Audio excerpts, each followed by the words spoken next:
Start. Sir, the Essential Commodities Act was passed 5 years ago, and when the minister yesterday came with an amending bill, we expected that he would give us a brief report on the working of this measure for the last few years. But unfortunately, we are kept in the dark in regard to the exact working of the Act and the nature of the difficulties the minister is facing. Sir, as far as I know, many of the provisions of this enactment have been observed more in violation by his agents at the state level.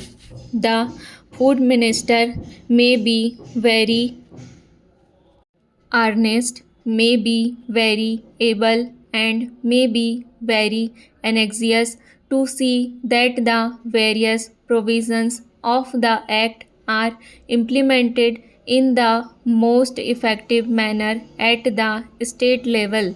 But unfortunately, his agents at the state level are not equally enthusiastic or equally anxious to observe the provisions of this enactment. The most important objectives of the enactment are to control the supply and distribution of commodities and to remaining a stable price level. In regard to both these aspects, I am afraid that the government has failed to realize the objectives in view.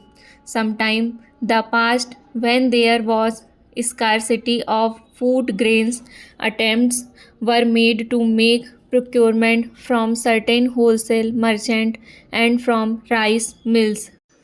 In my own state, I know of many instances of such procurement where, after making know that certain things had to be done and certain steps had to be taken by the merchant community, nothing was done later on by the government when they found that these very orders of the government were violated. As a result of the violations, there was an consequent rise in the prices of food grains in respect of other commodities like iron and steel, paper, etc. We see a lot of speculative activities, but the provisions of the Act have not been brought to bear on them.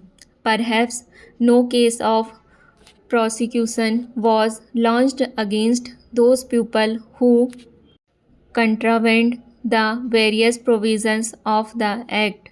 We are interested to know in how many cases of government have been taken step to prosecute individuals who have violated the various sections of the Act. The minister said that the powers under the Act were not adequate. We sympathize with the food minister, but I want to know what action has been taken in this regard by the various state governments. In regard to amending provision, I want to know from the minister what would be his difficulty when if minor offences are taken to courts of law. For instance, the Motor Vehicles Act deals with various offences, both major and minor, and various minor offences under the Act are taken to courts and people are prosecuted. What is the difficulty in taking these cases of a minor nature to courts of law? There the pupil will have some safety that they will get a hearing, and if the offences are really offences, then they would be prosecuted. Otherwise, they will be acquitted. Here the minister says that there should be a security deposit if there is a violation of a particular provision of the enactment. Then the executive authority will have the power either to confiscate a part of a amount or the whole of the amount. We are clothing the executive authority with more powers. I do not grudge giving powers to the executive authority provided they are used properly and effectively and is in a most fair manner, but unfortunately there have been discriminations apart from the ineffectiveness of the various provisions. Wherever these provisions were used, there had been discriminatory use of these provisions against a few or in favor of a few.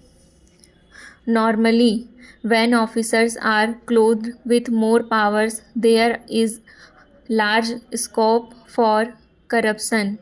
I feel that it would be desirable to avoid such malpractices, and it would be desirable, I think, that even of minor offences, the parties should have a chance to defend their actions.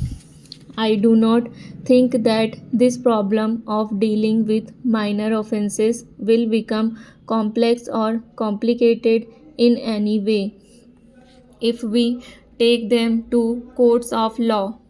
I want a reply from the minister in what way he is suffering from a handicap is dealing with minor offences or offences of a technical nature. The Honorable Member made the point that even if this thing was acceptable to the House, he did not know what amount would be demanded as security. So the minister should tell us what amount is normally expected from a licensee in all cases and what the offences are which are of a technical or minor nature which he has in view. We are not told which are major offences and which are minor offences. Clarifications on these points are necessary. I wish that the Act which came into effect long ago was implemented properly. I know that the Minister here is very earnest in implementing it, but his colleagues at the state level and the central level are disappointing him. The Industrial Policy Resolution of 1948 was good as far as it went, but unfortunately, the spirit of it could not be understood or appreciated by the common man in this country. So, a now orientation of this policy was given, and the Honorable Prime Minister, after his return from China, publicly declared that the future policy of the country, or rather the future pattern of the society, will be the socialist pattern.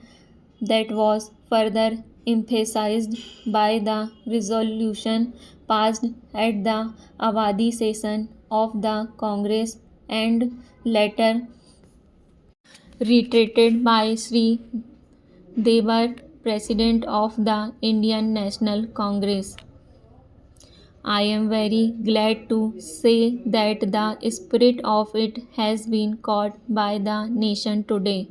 If I may say no, the nation has taken up the challenge for securing the socialist pattern of the society. It behaves all sections, both inside this house as well as outside, without having mutual recriminations and to try propagate in a sincere manner and establish the socialist pattern of society indicated by the statements of the great leaders of our country.